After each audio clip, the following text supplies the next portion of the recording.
이재명 대통령이 성남시장 경기지사 이 행정가 출신이다 보니 예. 공직사회에 대해서는 내가 파악한 바는 이렇다라고 좀 설명을 하고 있는 것 같은데 어떻게 들으셨어요? 이 공무원 마인드를 갖다 해뚫을 보고 있죠. 꿰뚫고 있다. 네. 그렇기 때문에 그러니까 이제 성남시장 시절도 그렇고 경기도지사 시절. 근데 공무원 특히 인사가 하면은 정기 인사하면은 인사 불만이 제일 큽니다. 공무원 사회에서는. 근데 대체적으로 성남시장이나 경기도지사 시절 인사 불만 관련 가지고 야당한테 특히 상대당인 우리 당한테 이게 제보를 하고 그렇게 해서 자신이 좀 힘들어지는 그런 공경한 처지에 잘 빠지지 않았어요. 즉 그 말은 나름 시스템을 또 중시하면서 그 시스템을 또 자기가 딱 좋아하는 그런 스타일로 잘 만들어요. 그러니까 그 시스템이라는 매뉴얼이라는 건 공직사회의 가장 기본이거든요. 그러니까 이 시스템 매뉴얼 존중하면서도 그 시스템 매뉴얼 안에 자기의 뜻과 자기의 의지를 담아내는 그런 쉽게 말하면 리더십. 예. 이게 이재명 쉽게 말하면 시장 지사였어요. 예. 오늘도 대통령하고 지금 한 달 동안에 이렇게 인사를 하는 거 보면은 상당히 제가 좀 그래도 상당히 긍정적인 평가를 하는 부분이 바로 그 부분인데 그래도 전임 윤석열 전 대통령이 내란 수괴로 지금 현재 법정에서 재판받고 있고 민주당 지지층을 특히 이재명 대통령의 가장 강성 지지층 개딸들 아닙니까? 이 사람들 그러면 갱기를 잃을 건데 전임 부처 장관뿐만 아니라 식약처장 오유경 씨 같은 경우도 예. 이것도 차관급이지만은 이 사람도 유임을 시켰어요. 그 결론이 일 잘하는 사람은 유임시키는데 그런데 그게 어떤 또 나름 잣대 평가냐. 그렇게 들어가면 또 이야기할 게 많아지죠. 예. 그럼에도 불구하고 그런 걸 판단한단 말이에요. 또 그런 가운데 경제 저쪽 부처 파트 때는 기획재정부의 구윤철 전 국무조정실장은 예. 이분 대표적인 경제통이거든. 오리지널 기재부 관료고 또 산자부도 마찬가지고 예. 이런 경제부처는 그래도 상당히 안정적인 이런 경제 관료를 또 이렇게 또 발탁을 한단 말이에요. 그 대신 사회 분야 이런 쪽에 정부 부처는 또 자기 친정집에 민주당에 이제 정치 경험이 풍부한 선수들을 예. 갖다가 이렇게 발탁해가지고 국정 장악력을 엄청 높여버려요. 예. 이런 걸 이렇게 쭉 보면서 이 양반이 참 학습 효과가 대단하구나. 성남시장, 예. 경기도지사 시절 또 이제 특히 윤석열 대통령 시절 예. 사실은 윤석열 대통령 3년뿐만 아니라 문재인 정권 5년 동안도 이재명 대통령은 힘든 시간 보냈거든요. 예. 당시 민주당 안에서도 그렇습니다. 예. 그러다 보니까 자기 관리 방식이나 나름 사람을 등용하고 또 사람을 발탁하는 어떤 그런 측면에서 자기 철학이 있어요. 이 사람이. 예. 김성태 의원 이야기하는 거 보니까 처음에 점수를 잘못 말씀하신 것 같은데요. 맞아요. 95점 정도 이야기 점수만 65점이지 지금 말씀하시는 거 보니까 진짜 100점 하고 있다 이런 말씀 계속 하고 계시는 것 같아서. 그러니까 이제 가령 이제 경제 6단체에서는 김용훈 전 민주노총 위원장 예. 제가 이 양반을 잘 알아요. 그렇죠. 우리 김성태 의원이 또 노동계 출신이 코레일 노조 위원장 할 예. 때도 그렇고 과거 이제 국회에 또 저를 예. 찾아 또 원내대표 시절에 많이 왔고 상당히 민주노총에서도 온건 합리적이에요. 민주노총 위원장 치고 온건하다 이야기하기 평하는 거는 좀 뭐하지만 예. 그래도 이분도 대화 타입 대단히 중시하는 부분. 그러니까 이제 정부하고 교수 미는 것도 마다하지 않는 사람이었거든. 이런 사람을 갖다 이렇게 발탁할 때 우리 경제 6단체에서는 민주노총 위원장 출신 그러니까 갱기 일으키잖아요. 예. 그렇지만은 자기의 가장 강력한 지지 기반이 될 수 있는 건 노동계는 그래도 지금까지 한 번도 민주노총 위원장을 갖다가 민주당이 이렇게 등용한 적은 없거든.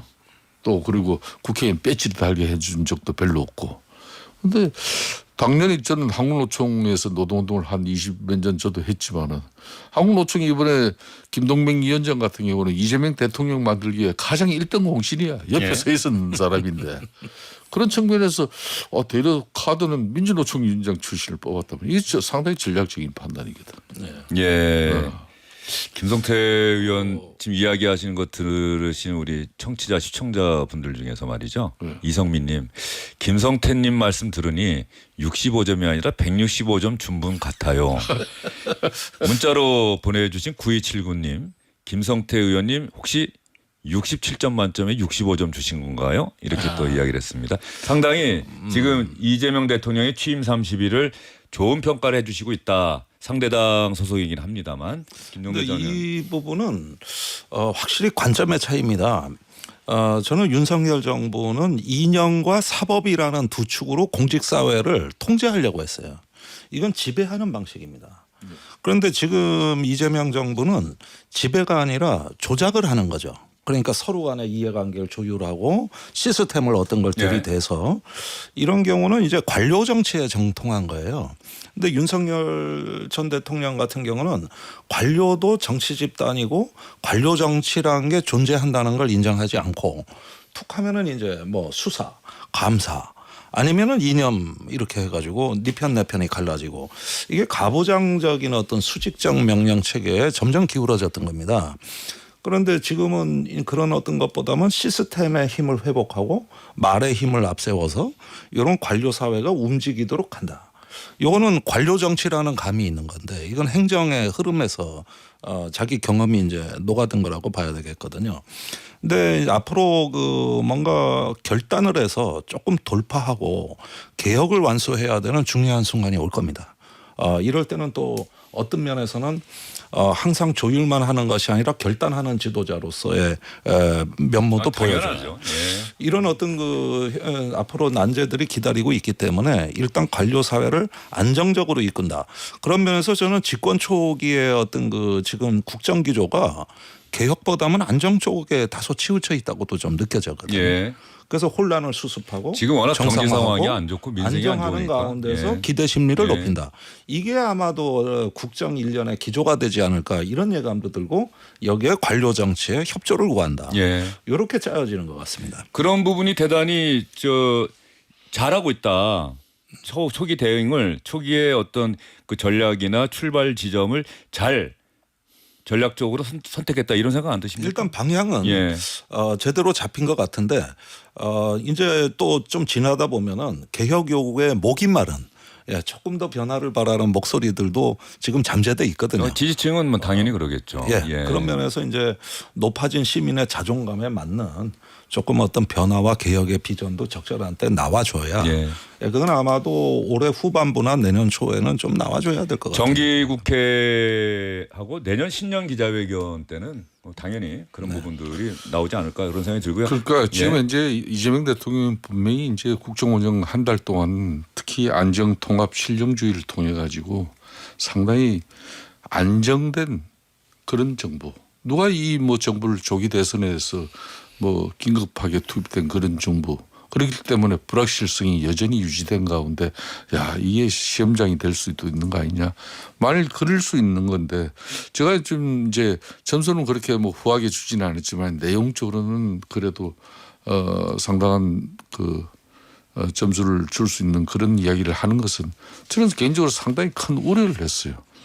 진영에 함몰된 그런 자기 중심적 인사를 가지고 그리고 또 팬덤 정치가 이루어져 버리면은 정말 대한민국 불행해지는데 이런 게 이제 외교 안보적인 측면이나 특히 이제 인사를 통해 가지고 또 특히 야당이 정치를 통해서 대화 타협을 중시하는 그런 국정 운영에 틀을 잡아가고 있다. 이런 게 일정 부분 뭐 그걸 진정성으로까지 아직 받아들이는 건 아니지만은 저는 그런 측면에서 그나마 다행이다. 예. 그런 측면에서 좋은 얘기를 좀 많이 해주는 거고 왜 65점에서 저는 앞으로 이게 뭐 아까 이야기했지만 한 5점만 더 받으면은 이제 우로더라. 예. 잘하는 편으로 예. 갈 수 있는 건데. 딱 경계선이고 예. 좀 경계선인 거. 알겠습니다. 자, 관련해서 아까 개혁에 대한 요구 김종대 전 의원이 이야기하셨는데 박진호 의원 검찰 개혁에 관해서만큼은 이재명 대통령이 분명하게 이야기하지 않았습니까? 네, 그렇습니다. 그 수사권 기소권 분리에 이제 많은 국민들이 공감하고 있고 이제 본인도 그렇게 생각한다는 뜻을 분명히 했고 오히려 시기와 관련해서도 이것도 지금 사실 이제 민주당 그 당권 주자들이 뭐 가을까지 추석 전까지를 공공연하게 이제 말을 하는데 거기에 대해서도 추석 전까지 얼개 정도는 짤 수 있을 것 같다라는 또 예. 말을 했기 때문에 그 박찬대 정청래 의원의 이야기가 그냥 전당대회용이 아니다라는데 이재명 대통령도 무게를 실어준 거죠. 그렇죠. 예. 근데 조금 이제 그 지금 뭐 정치권 안팎이나 이제 법조계에서도 들리는 얘기는 사실 이제 그 민주당 전통 지지층 같은 경우에는 이 검찰 개혁에 대한 그 요구가 굉장히 강하잖아요. 근데 대통령실이나 대통령 자신은 검찰 개혁을 신중하게 한다기보다는 상당히 힘들고 되게 어려운 과제로 생각하는 경향이 있는 것 같아요. 그래서 이게 되게 만들려면은 어떤 거를 미리 준비를 해야 되고 단계적으로 접근을 해야 되고 인사는 어떻게 해야 되고 이런 것들을 되게 어떻게 보면 굉장히 신경을 써서 하고 있는 부분이에요. 그래서 그 특히 이제 법조계에서 많이 나오는 얘기 중에 하나가 이제 정성호 장관 후보자 같은 경우에는 지금 이 대통령의 이제 최측근이고 제일 이제 그 마음을 터놓고 얘기할 수 있는 그런 인사이기 때문에 오히려 이런 분은 정권을 만약에 임기 5년을 생각한다면은 좀 후반부에 정말 급할 때나 위기에 쓸 수 있는 카드인데 이렇게 처음부터 쓰는 걸 보면은 이 검찰 개혁에 대해서 굉장히 대통령이 큰 부담을 갖고 있다. 뭐 이런 추측도 가능합니다. 그리고 어제 검찰 인사에 대해서도 아까 이제 앵커 말씀하셨지만은 뭐 조국 혁신당이라든지 반발이 나올 정도로 기존에 이제 윤석열 정부 하에서 승진했던 분들 또 이른바 또 윤석열 라인으로까지 분류됐던 인사들도 고위직에 상당히 이제 승진이 됐습니다. 이것도 역시 이제 검찰 개혁을 하는 과정에 있어서 검찰 내부의 반발을 상당히 이제 최소화하면서 이걸 합리적이라고 느끼게 하면서 하려는 그런 의도가 아닌가 하는 뭐 분석도 좀 나오는 것 같아요. 예. 이재명 대통령이 오늘 이야기한 것 중에 문재인 정부 때는 수사와 기소 분리라고 하는 데 있어서 좀 반대하는 목소리가 있었다. 하지만 지금은 이견이 없다. 여건이 성숙됐다. 이재명 대통령이 이렇게 이야기를 했는데 자 그러면 이 검찰 개혁과 관련한 이재명 대통령의 이야기 여러분 들으셨겠습니다만 오늘 가장 확실하게 이야기한 부분이 아마 이 검찰 개혁과 부동산 대책에 관한 부분이 상당히 확실하게 했던 부분인데 검찰 개혁에 관한 이재명 대통령의 소신, 생각 들어보시죠. 문재인 정부 때만 해도 그거 왜 뺏어? 그거 안 되지라는 반론 여론이 꽤 있었던 것 같은데 지금은 별로 많지 않은 것 같아요. 지금은. 그 후에 개혁의 필요성이 더 커진 거죠. 일종의 그건 저는 자업자득이다 이렇게 생각합니다. 그래서 수사권과 기소권을 분리한다. 동일한 주체가 수사권과 기소권을 동시에 가지면 안 된다라는 점에 대해서 이견이 없는 것 같습니다. 그러면 이제 없죠. 해야 되는 건 이제 이론의 여지가 없는데 뭐 그 점도 그럼 경찰에 맡길 거냐? 뭐 경찰이 다 감당할 수 있냐? 경찰의 비대화는 어떻게 해결할 거냐? 또 그 논쟁이 있죠. 그럼 경찰의 비대화 문제는 또 사실 지금 얘기 안 하고 있지만 그 부작용이 생길 수 있거든요. 여기서 말이 그쳤지만 이재명 대통령의 이야기는 자 경찰에 그럼 너무 많은 것들이 몰려가서 경찰이 비대화되는 거 어떡할 거냐 그 부분도 얘기해야 되지만 지금은 아니다. 그건 이 다음에 이야기해도 된다. 지금은 검찰 개혁을 하는 것이 우선이다라고 이재명 대통령이 늘 이야기하는 게 이른바 경중우사 또는 우선순위죠. 우선순위 이야기 많이 하고 매번 30일 동안 가장 많이 들은 얘기가 여러분의 한 시간은 대한민국 국민 인구수 따지면 5,200만 시간이다라고 하는 부분이 오늘도 이야기를 했고 매번 만날 때마다 이야기를 했는데 이 검찰 개혁은 어쨌든 간에 이 정도면은 하겠다. 추석 정기국회가 시작되면 초반에 제도적 얼개 틀은 나올 것이다라고 하는 부분 이거는 뭐 김종대 전 의원도 동의하시는 부분이죠. 예, 아무래도 국회 지금 협상 과정을 면밀하게 관찰해서 나온 얘기라고 보고 또 실제로 수사 기소를 분리하는 내용의 그 제도적인 어떤 입법적인 결단이라고 표현했거든요. 이거는 추석이면은 거의 이루어질 것으로 봅니다. 늦어도 정기국회다. 그런데 대통령이 강조하신 건 거기 내용이 아니고 그로 인해서 수반되는 부작용을 관리해야 된다. 이 부분에 저는 주안점이 있다고 봐요. 근데 지금 이런 기조가 말이죠. 국방개혁 또 사법개혁, 경찰개혁에 다 공이 관찰되는 기조거든요.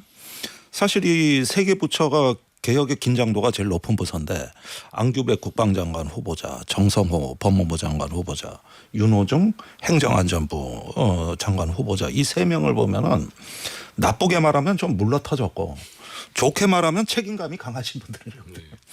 그래서 이걸 뒷수습을 동티나지 않게 다 하실 수 있는 이런 어떤 부분에 어떤 그 조금 더 완전한 어떤 개혁의 결과까지 주문하고 있다 보니 확 돌파해 나가는 어떤 그 급진적인 개혁론자들은 사실 아닙니다. 예. 이 세 사람 공이다. 안정적인 관리자의 저 측면이 좀 있죠. 그 세 예, 분. 그다음에 예를 검찰 들어서. 인사도 그렇습니다. 법무부 차관 또 민정수석 또 지검장 인사들 검사장 인사들을 보면은 확실히 경험 위주를 고려했다는 거 이런 면에서 어떤 성향이나 색깔에 관한 기준선이 굉장히 낮아져 있어요. 예. 예, 그러면은 뭐냐 하면은 이것은 이제 개혁 이후를 보겠다 하는 예. 이런 어떤 그 시야가 보이는 예. 거죠. 이번에 검찰 고위직에 선발된 검사들은 뭐 심경이 복잡할 겁니다. 그 민주당 안에서 나오는 것처럼 검찰청이라는 이름을 없애겠다라는 이야기까지 나오는데 그걸 검찰 소속인 본인이 자기 신의 손으로 검찰청의 문을 닫고 다른 이름으로 바꾸는 이런 역할을 또 해야 되기 때문에 그런 부분에 있어서는 좀 신경이 복잡할 거라는 생각이 드는데 그 이재명 대통령 이야기대로 자업자득이다. 또 이재명 대통령을 선택한 다수의 국민들은 그렇게 생각하고 있다. 네. 뭐 이런 측면 여기까지 한번 이야기를 해보고요. 그 김종대 전 의원 나오셨으니까는 오늘 외교 안보 아까 초반에 김성태 의원이 언급하신 부분도 너무 안정적이다. 미국과의 동맹 또 한미일 협력 그 안에서 북한과의 대화 복원 이렇게 이야기하는 것은 특히 일본과의 관계 개선 의지를 밝힌 건 대단히 긍정적이다라고 이야기를 했는데 어떻게 평가하십니까? 그 상케이 신문 그 특파원 질문에 대한 답변이었는데 총리를 곧 다시 만나기를 희망하는 예. 이 부분도 사실 과거 대통령보다 한 발 더 나간 겁니다. 그렇게 보면은 셔틀 외교는 확실히 복원돼 있다고 보면 될 것 같고 이 부분도 한미일 협조도 계승될 것 같습니다. 단지 그 한미 간의 그 관세 협상의 어려움이 토로하긴 했지만은 저는 동맹을 기반으로 해서 대북 정책을 펴겠다. 이것도 큰 기조는 유지가 되고 있는 거거든요. 예. 그러면 한번 쭉 보면은 윤석열 정부 때 어떤 주변에 동맹 외교한 거는 거의 그대로 계승을 하면 뭐가 빠졌냐? 중국 러시아가 빠진 거예요.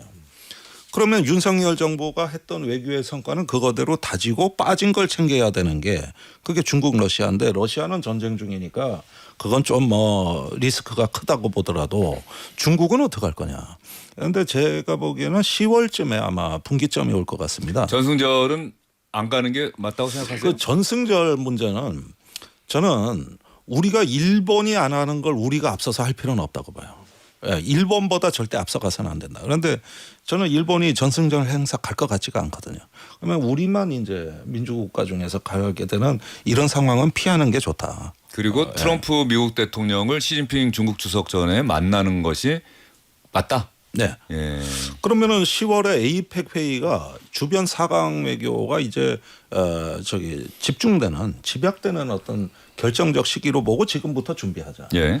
그러면은 지금 중국 관광객이 엄청나게 들어오고 있거든요. 단체 관광이 오고 있습니다. 근데 내수 회복에 이것처럼 도움되는 게 없어요. 그래서 실제로 실용 외교라고 했을 때는 이런 어떤 실용적인 어떤 공간을 확대해서 어떤 대륙 외교를 조금 더 어떤 거 회복할 수 있는 기반을 마련하고 동맹을 다진다. 이게 이제 국익 중심 실용 외교가 아닌가 하는 생각이 들고 10월쯤에는 아마 그 본 모습이 나올 걸로 예상이 됩니다. 예. 그러니까 이제 이재명 대통령이 이제 한미 동맹 관계에 대해서는 뭐 특히 보수 지정에서 많은 우려를 했지만은 그건 불식시킬 수 있습니다. 더군다나 일본 한미일 관계까지도 그렇기 때문에 이제 중국하고의 관계도 무조건적으로 불편할 이유는 없다는 게 이재명 대통령의 생각인데 가령 이제 10월 전성절 그런 판단 부분이 이제 외교 안보적인 측면에서 아주 대통령에서 중대한 판단을 해야 되는 거예요. 지금 이제 중국 당국 입장에서는 이재명 대통령이 흔히 말하는 보수 진영에서 나온 대통령도 아니니까 네. 또 본인이 또 과거에 셰셰 발언도 하고 했기 때문에 중국 대사관에서는 자국에 보고하기로는 뭐 우리 대통령 선거 결과 상당히 우호적인 인사가 됐다 이렇게 판단할 거예요. 예. 그렇지만 이재명 대통령 입장에서는 대려 박근혜 전 대통령의 그 경우를 반면교사로 삼아. 예. 그때 가셨죠. 예. 그때 이제 전승절 때. 2015년입니다. 선글라스 끼고 2015년인데 그때 중국 전성절 70주년 기념행사예요. 그런데 그때 오바마 미국 대통령을 비롯해 가지고 서방이 다 보이콧을 했는데 그게 유독 박근혜 전 대통령의 참석을 결정을 했어요. 그런데 박근혜 대통령이 그때 우리 보수 진영에서도 상당히 저부터도 그걸 좀 말겠어요. 그거는 신중하게 판단해야 된다. 그런데 박근혜 대통령이나 그때 대통령 측근 세력들은 이런 판단이에요. 북한이 핵을 곧 이제 핵실험을 구체화시키고 있는데 북한을 갖다 다스릴 수 있는 사람은 유일하게 중국밖에 없다. 그렇기 때문에 박근혜 대통령이 중국 전성절 참여해가지고 중국을 통해서 북핵 문제를 해결하겠다. 이거였거든요. 맞는 방향 같은데. 네. 그런데 막상 갔다 와 보니까 네. 오바마 대통령 같은 경우 사드, 이 사드 배치를 갖다가 그때 그것 때문에 미국에서는 더 빨리 결정을 한 거예요. 예. 사드 배치하고 나니까 바로 한중 관계가 이제 엉망돼 버린 파국으로 거예요. 갔죠. 예, 파국. 한한령의 여파가 몇 년 갔죠. 그렇게 하고 10년 간 거예요. 지금 예. 요 근래 좀 다시 회복되고 있지만은 그런 정도로 그걸 반면교사 타산시석으로 이재명 지금 대통령은 삼아 가지고 진정한 실용주의적 국익 외교가 뭔가 그거는 첫째도 두째도 트럼프 대통령하고의 관계를 가장 우선시하는 게 중요해요. 예, 지금 김성태 의원, 김종대 의원 말씀하셨습니다만 그래서 대통령이라는 자리가 정말로 중요하고 어려운 자리죠. 그 한 번의 선택이 그렇습니다. 그 대한민국에 미치는 파급 효과가 엄청난 거죠. 크기 때문에 그런 면에서 이재명 대통령이 오늘 취임 30일 맞아서 했던 이야기 공직자의 한 시간은 5,200만 시간이나 다름없다라고 하는 이야기 이런 부분은 뭐 출발하는 지점에서는 대통령으로서 국정에 임하는 자세, 가치관 이런 부분은 뭐 우려하고 반대하는 분들도 많았었습니다만 이재명 대통령이 잘하고 있다는 이야기, 잘 시작하고 있다는 평가를 받기에는 뭐 부족함이 없는 것 아니냐 이런 생각이 좀 드네요. 그 말씀 들으니까 뭐 그 부분도 이제 앞으로 또 잘 위성락 안보실장이나 외교부 장관이나 해갖고 잘 판단을 해야 되겠죠. 세 분과 이야기를 주고받는데 많은 분들이 김성태, 김종대 또 우리 박진우 의원까지 특히 좋은 평가들을 해주시네요. 이거는 읽고 넘어가야겠네요. 시간이 좀 지났어도. 최영수, 염정한, 엄다리님 서로 주고받고 토론식으로 차분히 해주시니 듣는데 전혀 부담도 없이 너무 좋습니다. 감사드립니다. 박진우 의원이 그 두 번째 좀 댓글 달아주신 분들 좀 읽어주시겠어요? 지금 멀리 보입니까? 네. 김태환, 김태환, 김진우, 김진우, 유경은, 김미숙님인데요. 여소야대, 야소여대 없이 여야가 협치를 잘해서 공직자분들이나 국민들이 박장대소했으면 좋겠습니다. 했습니다. 요즘은 뉴스 보고 들을 만한 것 같다 하셨습니다. 예. 마지막으로 문자 8798님은 김종대 전 의원이 한번 읽어주시겠어요? 네, 8798님께서 다른 정치 프로와 달리 듣기 좋게 토론하셔서 좋아요. 다른 프로들은 싸우고 내 말만 하는데 여긴 할 말 다 하시지만 싸우지 않으셔서 좋아요. 예. 예, 여기서 협치가 이루어지는 것 예. 같습니다. 특히 그 부분에 있어서는 김성태 전 의원이 많은 분들이 생각하는 국민의힘의 기본적인 의원들의 기본적인 어떤 입장이나 이것과 좀 다른 지점에 서 계시고 다른 생각을 갖고 계시기 때문에 또 가능한 거 아닌가 싶은 생각도 좀 드네요. 저는 뭐 야당이라는 것은 싸울 때는 싸워야 되지만은 특히 정권 이미 국민들로부터 심판받은 지 불과 한 달밖에 되지 않는데 야당이 지금 와가지고 지금은 제가 아까 서두에 얘기했듯이 이재명 대통령의 시간이에요.